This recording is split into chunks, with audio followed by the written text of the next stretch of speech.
This post is about sloth. And sloth is a demon. And this demon, or sloth itself is not a demon. Sloth is a sin, but it's ruled by a demon called Belphegor. And sloth is considered to be one of the seven deadly sins. But how we got the name called Belphegor is actually through the story of King Solomon. And King Solomon is a fantastic man, or was a fantastic man. He's super rich, super wise, one of God's most trusted humans, I would say. So he wrestled with a whole bunch of demons, pretty much made these demons his slave, and used these demons to kind of build stuff. And what ended up happening was, as he was wrestling some of these demons, he began to identify patterns and got to know them, kind of, not in a friendly way, but, just kind of understood what they were. And one of these demons is called Belphegor, okay, the demon of sloth. And many people identify the demon of sloth as laziness.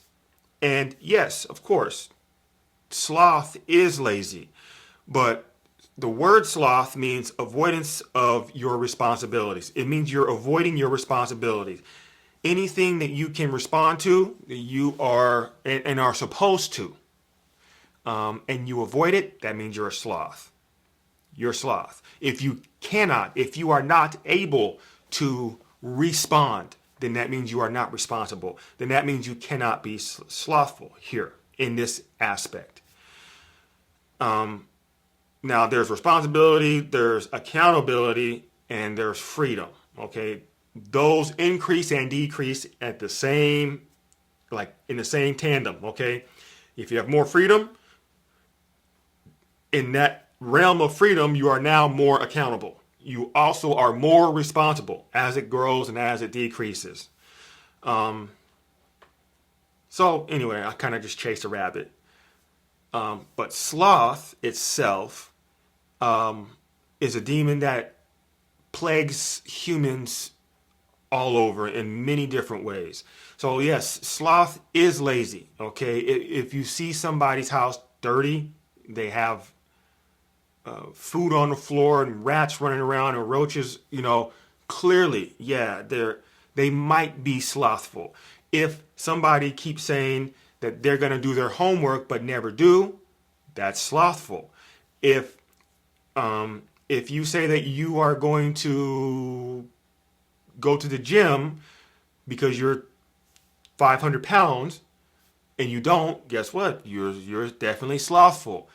If you put in your calendar that you are going to start writing your book, but you don't, you're slothful. Okay? That there's no ifs, ands, or buts about it. Sloth occurs in many different angles, not just sitting on your behind. But quite often, so here's how the spirit of sloth works. Now, spirit means breath, and spirituality means the art of breathing. Okay, the art of breathing. Your pattern of breath dictates so many things. One of those things is your emotions. One of the other things is the type of spells that you cast out. Okay, you can understand me because your brain is so uniquely gifted at detecting patterns. Your brain can detect spirits, meaning your brain is able to decipher the information that's coming out of my mouth, and that's called language. I happen to be speaking English. I don't really know any other languages in depth. I know like the very beginning of Spanish and even less in French, right? Both beautiful languages, okay? So sloth is a sin that attacks your mind. So sloth changes your mind. And you know that by now, if you've been following me, You have your mind and you also have your brain. There are two different things. You have your mind and you have your brain.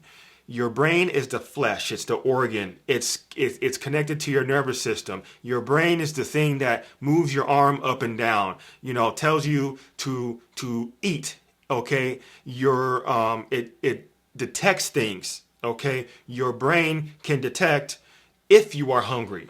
Then your brain says, okay, go to the refrigerator and get an apple. All right? Both of those are your brain, but your mind. Oh, wait. So your brain also thinks. Your brain can only think. It also reasons. Okay?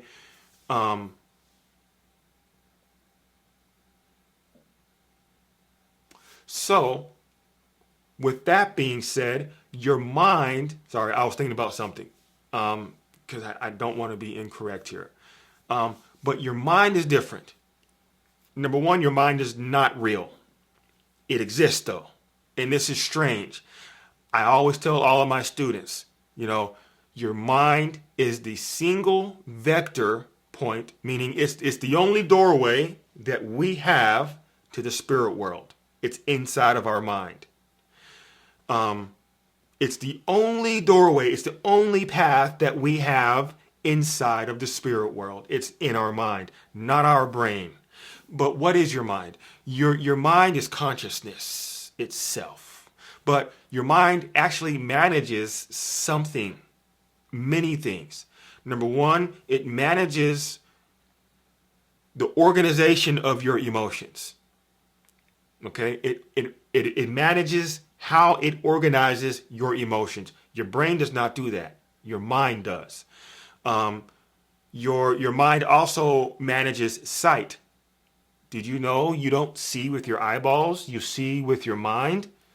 If you ask a blind person, what is the color red? And if they were born without sight, like if they were born without the ability to use their eyeballs, they complete blackness, not even blackness, like they just don't see, okay?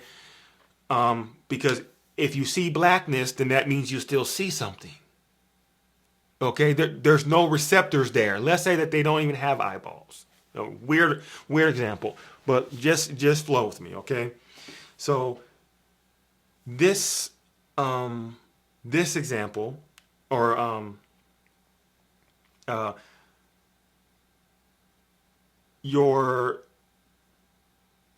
so a blind person would have to go into their mind in order to start to describe what the color red might be, how they understand the color red. Okay, they can still understand things, they can still see things, but they just don't use their eyeballs. But sight is not a pinpoint thing.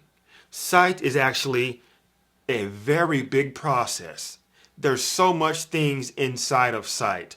Like there's imagination, there's vision, there's clarity, there's perspective, there's opinions, there's focus, there's concentration. There's a bunch of things inside of sight, just sight alone. And all of sight is managed with your mind. Okay? It's managed with your mind. This is something very unique I think you should understand. Your mind is the only gateway to the spirit world. And why do I say that?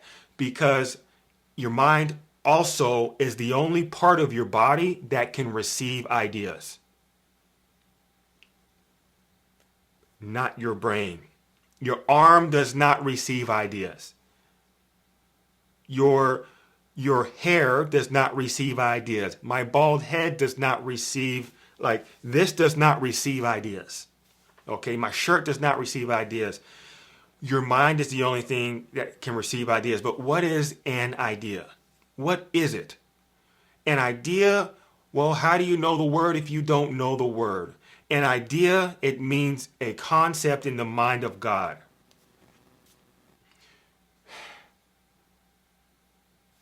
You can't make this up.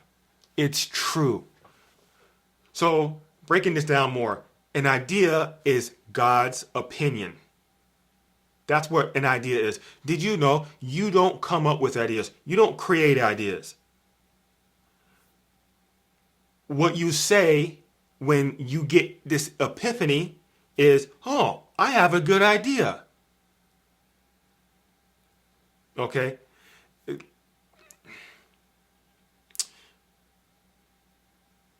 Ideas come from God. Ideas then are spiritual perception. Ideas are how you receive or observe God talking to you. Okay? Idea is intuition. You may not have known that, but lock it in. Okay? Lock it in. Idea is intuition. It's a type of intuition. And there are so many branches of intuition. There are demonic intuition, like worry, gossip, curses. And then there are holy intuition, okay? Hope, joy, bliss, elation. All these things are intuition.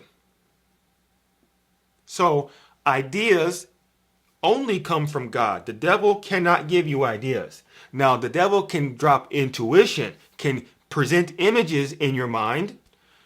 And once you pay attention to that, that's called intuition. That's not an idea. And it takes discernment to know the very difference of it. Like, you've got to know the definitions. You got to know how the process goes. And I mean this wholeheartedly. Like, your feelings don't change the definition of things. Like, you got to understand this. So anyway, sloth. Let's get back to it. See, this is kind of why I script my videos, because I just go and go and go. But my assistant recommended that I start just doing off the cuff, because she really loves me doing it, like when I do it off the cuff like this. So, sloth attacks your mind. But what part of your mind? Your imagination. Sloth attacks your imagination. Imagination is the faculty of the mind that forms or manipulates images. The faculty of your mind that forms or manipulates images. So in my backyard right now, you didn't know, but I have a 3-foot rhinoceros. But the rhinoceros is actually made of red balloons, but weighs 15 tons. And this rhinoceros is actually really, really fast. And it can fly. I've actually been to Jupiter and back on my rhinoceros, my 3-foot balloon rhinoceros. Okay, so of course none of that is true. And I only said that because when I spoke that, if you listened, you had to have the image implanted into your mind. Okay, that means that you have an imagination. You had to see it. Observing your images is called hallucination. When you observe an image inside of your mind, that is called a hallucination. That's not delusion, that's hallucination. We all hallucinate. If you saw that rhinoceros that I just described to you, that's not real, it doesn't even exist. If you saw that, you had to hallucinate in order to make it visible. Okay? So if you, and your imagination, it works either for you or against you. If you can only see yourself rich, prosperous, abundance, pleasing God and serving the people, then that means your imagination is working for you. Congratulations. If you can only see yourself the opposite, you're run down, your family's broken up, you're poor, you can't pay rent, you have all these diseases, guess what? Congratulations. Your imagination is working against you. That's why I made that imagination mini course, so you can take your mind back. It's that serious. I made a mini course for it. Anyway, so sloth attacks your mind. And sloth attacks your mind by presenting images in the form of ease. Make everything easy. Your life must be easy. But remember, you don't receive images like you think. Okay? An image is an artificial representation of a person or a thing. An artificial representation. So it is not like a picture. So an image and a picture are different things. Picture are physical. So you might be watching me on your phone or your tablet or your computer, your desktop computer. That is an electronic picture. Okay? An electronic picture, because electricity actually is physical. It's just not solid. Water is physical. It's just not solid. Okay? Physical is anything that pertains to matter, that has density. We can weigh electrons, okay? Even though they're super light. We know that electrons exist. That they're real, okay? So much so that we manipulated them. Like, we understand how to make colors on your screen and LED and all this OLED stuff, and so what ends up happening is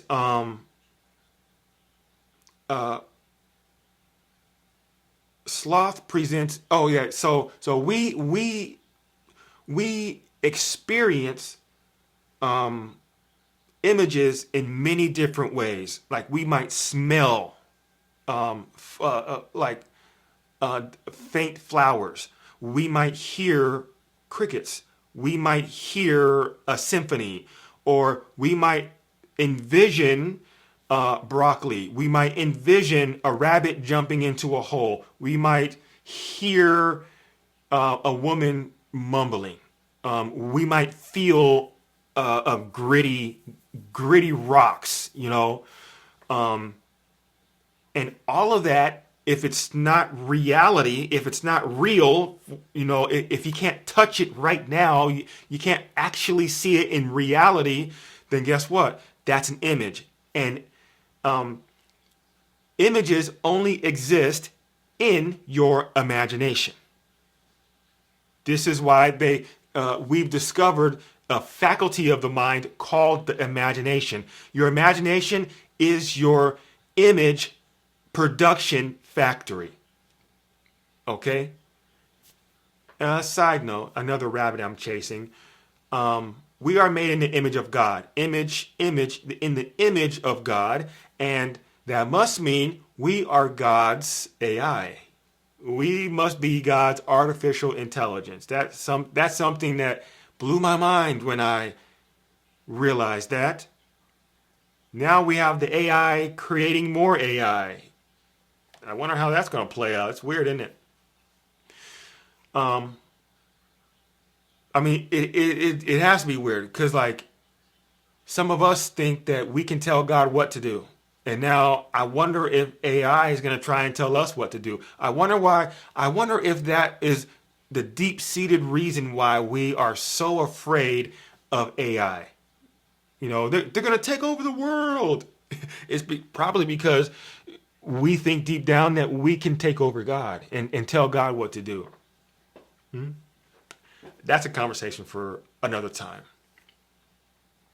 But, so sloth implants images in your mind, and once you pay attention to an image, okay, there's a sequence of events that happens. I don't even know if psychology has really got this down yet, but I feel like I've gotten it. So once you pay attention to an image, what ends up happening is your spirit observes that. And now your spirit connects that image to time. And time for us in the third dimension, right? We are 3D. We have height, width, and depth. Okay? That's 3D. And we are bound by time. We are time's slave. We cannot escape time. the shell of me. Now my spirit is outside of time. That's true. But my body, my hair, my clothes, my my teeth, they're all bound by time. Will impact that assuredly. Okay? So the issue here is when time and spirit, or when your spirit is paying attention to an image, your spirit then connects the image to time. Now once that image is connected to time, your mind grabs that image and begins to process it. It's not thinking yet. Once you look at an image, imagination starts. Okay? Imagination is not thinking. Imagination, being imaginative, that's not thinking. It's called imagination. That's what it's called. Now, thinking is part of the brain. And,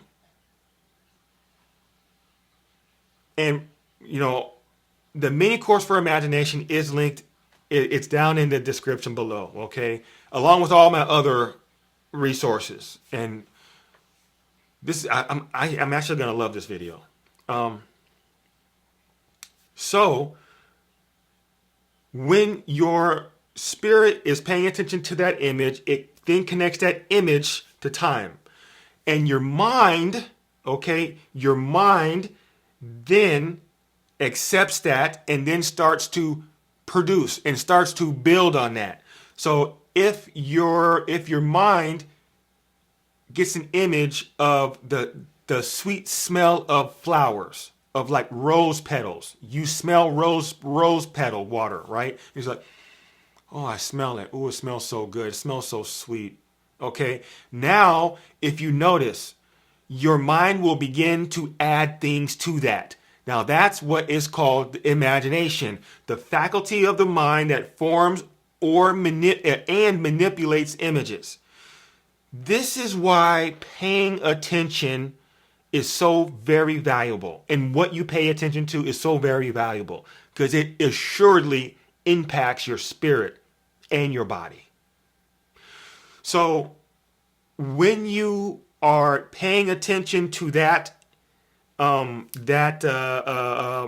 image, and your mind begins to create this imagination environment around that image, supporting that image, now what happens is belief.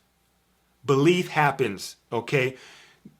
Belief happens right after your brain, or right after your mind begins the imagination process. And once you believe something, now your mind passes this image that you are forming, your imagination, it's passing it to your brain. And now your brain is going to instantly do what brains do. It thinks. Your brain thinks. It's trying to detect patterns of what your mind just created. So if you smell rose petals, and now your mind has this imagination building a whole environment that's going to support this rose petal scent. Now your brain is looking around and hearing things, and it's like, oh, there's soap on the sink. It must be that. Well, no, it's not, because nobody washed the dishes. Oh, it must be, my daughter's perfume. Well, no, my daughter doesn't even live with me. Or it must be the dog. Well, no, the dog stinks. It's dog, right?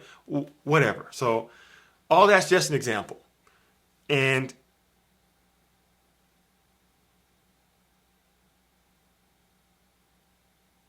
I said all of that to say this, okay? When sloth presents an image in your mind and you pay attention to it, you will no doubt begin to believe what is being observed. So if you want to start writing a book, and then instantly sloth or Belphegor presents an image of, oh, it's just too hard. That's way too much effort. Don't do that. You don't need to do that. Your mind begins to create imagination around it. Then it passes it to your brain. And then your brain is trying to detect patterns of it's too hard to write a book in reality. And then so it is. In your world, it is. You know, we all live in our own world, but there's only one earth. The word world means the affairs of life. And this is so very unique because the affairs of life, I have a life and you have a life too. But your life is experienced differently. This is why the word world was even created. We have the word planet and then we have the word world. They are not synonyms. They are not synonyms. They do not mean the same thing. World is in reference to your reality. Planet is the rock that we live on. Now, so sloth gets into your mind trying to convince you that everything in your life must be easy. And if it's not easy, it's evil. And you're not disgusted by things.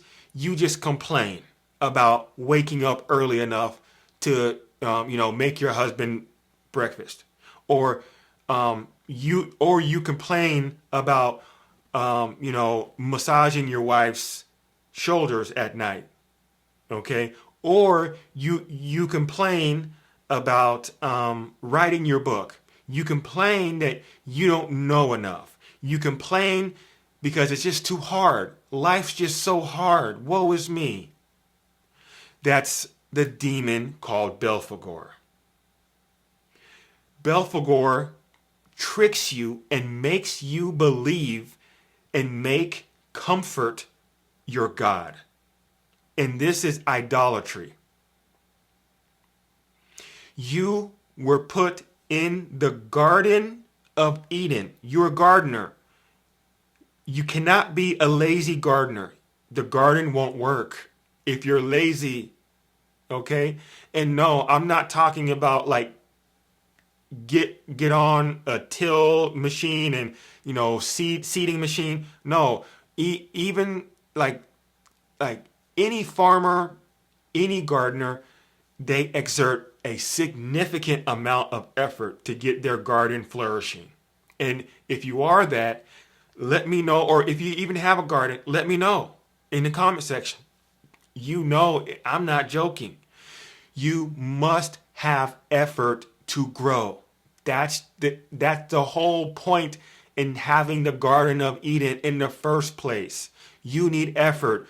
Growth requires pain. This is why the word pain exists, okay?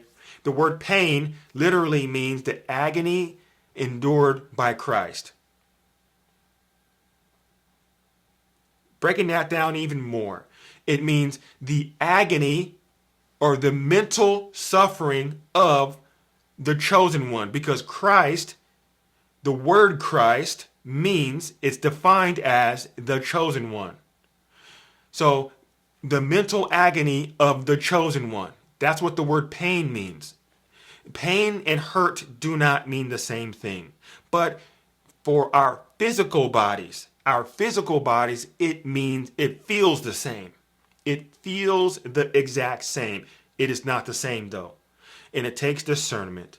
Discernment is a slow process. You cannot rush discernment. Discernment is more than just observation.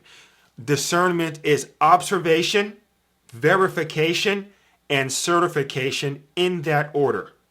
Observation, verification, and certification in that order. That is the process of discernment. I didn't make it up, I just discovered it, okay? So, I mean, because so many people think that they have discernment because they're looking at something. Just because you're looking at something does not mean you have discernment. Did you verify where this came from? What God is telling you to do this? Why is salt going into cereal? Okay, that's so like discernment is like looking at this vial of white powder and understanding if it's salt or sugar. Observation, okay, I see the white powder in here, this substance in here. Verification, I need to really make sure that this is sugar and not salt. So that is in fact salt. I have certified that this is salt. I'm not putting this in my cereal in the morning. That's discernment. And discernment is not just for spiritualities, for the spirit world. It's for every dang thing, okay? Let's not over-mystify everything. So, sloth. He gets you to create a false god, out of comfort. So much so that you don't even know that you might even despise definitions. Sloth is the demon of laziness, but ironically, he's the most hard at work. Out of all the demons, he is working the hardest out of all the demons. It's kind of strange once you think about it.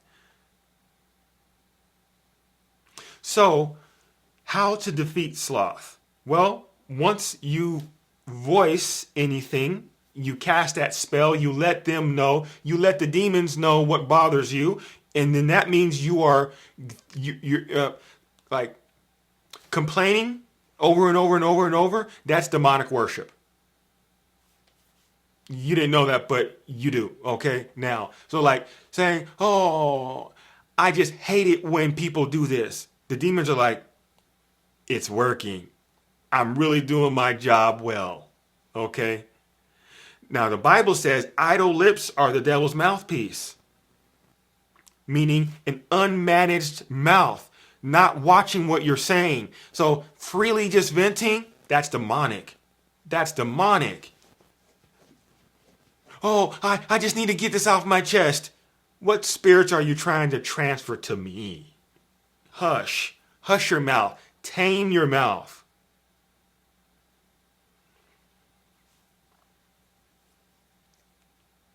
So, the first way to manage sloth, to manage this demon, to defeat this demon, or one way, not the first way, one way is to pray. Now that you know his name, you know for sure that you can cast him out. But just because you cast him out does not mean that he won't come back. Remember, you've already exposed how good of a job that he does, okay? Oh, I don't want to wake up early. So guess what? Now he's going to make you wake up early. He's going to wake you up at 3 a.m. What are you doing? You're giving all your family secrets away, okay? So next, the next thing you could do is use your calendar. Open your calendar in your cell phone. In your phone, open your calendar. And what you need to do is use your calendar. People say, oh, well, I know I have to go to work at 9. No. Put it in your calendar. Get organized. And so me saying use your calendar, I don't care if you're a CEO. I don't care if you're a pastor. I don't care if you're in high school. I don't care. If you have a cell phone, you have a calendar. But if your spirit is turning, like if your spirit is just turning with me saying, use your calendar, beware. A demon might be inside fighting. This might be spiritual warfare happening inside of you right now, because that is wonderful advice. If like a person who is 600 pounds, if you try to give them nutrition advice that they didn't ask for, they're going to yell at you. Why? Because the demon of glutton, Beelzebub is the demon that rules gluttony. Beelzebub, okay, the Lord of the Flies, Beelzebub, he will come to the surface. He'll start through the person. Through the person, he will come to the surface, and he'll start yelling at you. You don't know anything. Don't tell me what to do. I need this, So if me telling you that for you to use your calendar, and you think that, oh, he doesn't know I don't need to use my calendar. That could be the demon of sloth speaking through you, because it's wonderful advice. Keeping your life organized? Are you serious? You could have had your book written by now. If you would have used your calendar, if you would have made 30 minutes for writing time every other day, you would have had your book written by now. Maybe even 3 books written by now, getting paid already. But you don't want to. You think it's silly. It's your life, What are you going to do? So, calm down. The next thing that you can do, of course, remember, all these things are not in order, okay? But the next thing you can do is find hope. Go back to hope. And hope is intuition. And hope is when you are looking at joy. The Bible says, weeping may come but for a night, but joy comes in the morning. Okay? Now, that is not poetry. That is principle. Okay? That is principle. I've done the research. And when you are looking at the sun rise in the morning, joy. So what happens when the sun is rising? When the sun is breaking the ridge line and the horizon, and all all the light comes pouring out over the valley, what happens? Well, the trees start to sway just a little bit. The wind picks up. It gets a little cooler just initially, but then it starts to get warmer. The birds come out, start chirping. The moose come out. The bears wake up. The butterflies stretch their wings. The fish start to look for worms and all this great stuff. So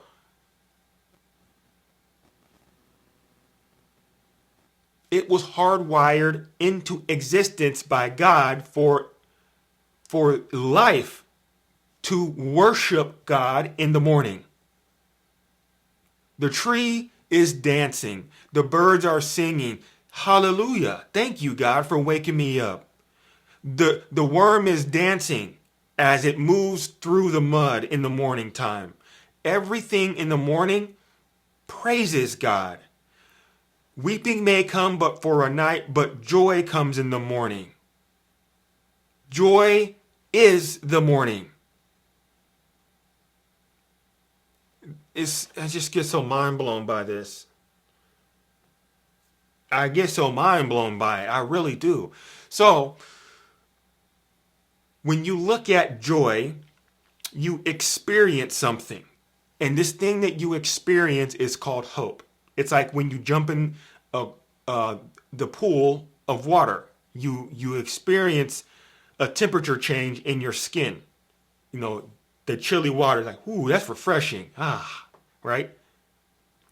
When you look at at joy, you experience hope. But why? Because joy, okay, joy is God's protection.